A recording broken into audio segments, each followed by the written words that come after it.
Hi friends, welcome to my channel. Video చేసి చాలా మనసు అయిపోయింది. ఇది my first cooking video. Please video చూసే ముందులో సబ్స్క్రైబ్ అండ్ లైక్ చేయండి. సండే ఈవినింగ్ టైం పిల్లలు నూడిల్స్ కావాలని అడిగితే నూడిల్స్ చేస్తున్నాను.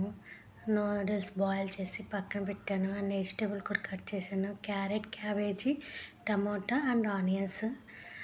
స్టవ్ వెలిగించి బాండి పెట్టాను. కొంచెం ఆయిల్ వేసి వేడెక్కినాక ఎగ్ పగలకొట్టి కొంచెం సేపు ఉంచి కొంచెం ఆమ్లెట్ లాగా అయ్యేదాకా ఉంచి తర్వాత మనం కొంచెం పెద్ద పెద్ద ముక్కలుగా చేసుకొని ప్లేట్లో తీసుకొని పక్కన పెట్టుకుంటే సరిపోద్ది. కొంచెం ఆయిల్ వేడిగా ఉంది కదా, దాంట్లో ఆయిల్లోనే మనం కోసుకునే వెజిటేబుల్ అన్నీ వేసుకొని వెజిటేబుల్స్ అన్నీ హై ఫ్లేమ్లోనే వేగాలి. అప్పుడే టేస్ట్ బాగుంటుంది.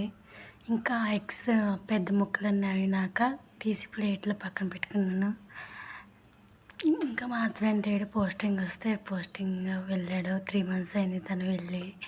ఇంకా మా పిల్లల స్కూల్ కోసమని నేను పూణేలోనే ఉన్నాను. వెస్ట్ బెంగాల్లో ఉన్నాడు మా హస్బెండ్ ఇప్పుడు. ఇక పిల్లలు ఉన్నాము మేము ముగ్గురం.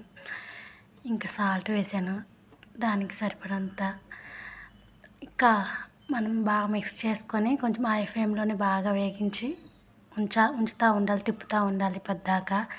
ఇక soya sauce, red chilli sauce, green chilli sauce వేయాలి. వీటి నూడిల్స్కి ముఖ్యంగా సాస్ ఉంటేనే టేస్ట్, లేకపోతే మన నూడిల్స్ చేసుకున్న వేస్ట్, అంతగా బాగోదు టేస్ట్. ఇంకా అదన్నీ వేసినాక బాగా మిక్స్ చేస్తూ అలా కలుపుతూ ఉండాలి వెజిటేబుల్లో సాస్ కలిసిపోయేదాకా. ఇంకా తర్వాత నూడిల్స్ వేసుకొని మొత్తం నూడిల్స్ కలిసేదాకా కలుపుతూ తిప్పుతూ ఉండాలి. చివరిలో కొంచెం కొత్తిమీర, కొంచెం ఆనియన్స్ వేసుకొని స్టవ్ ఆఫ్ చేసుకుంటే వేడివేడిగా తింటే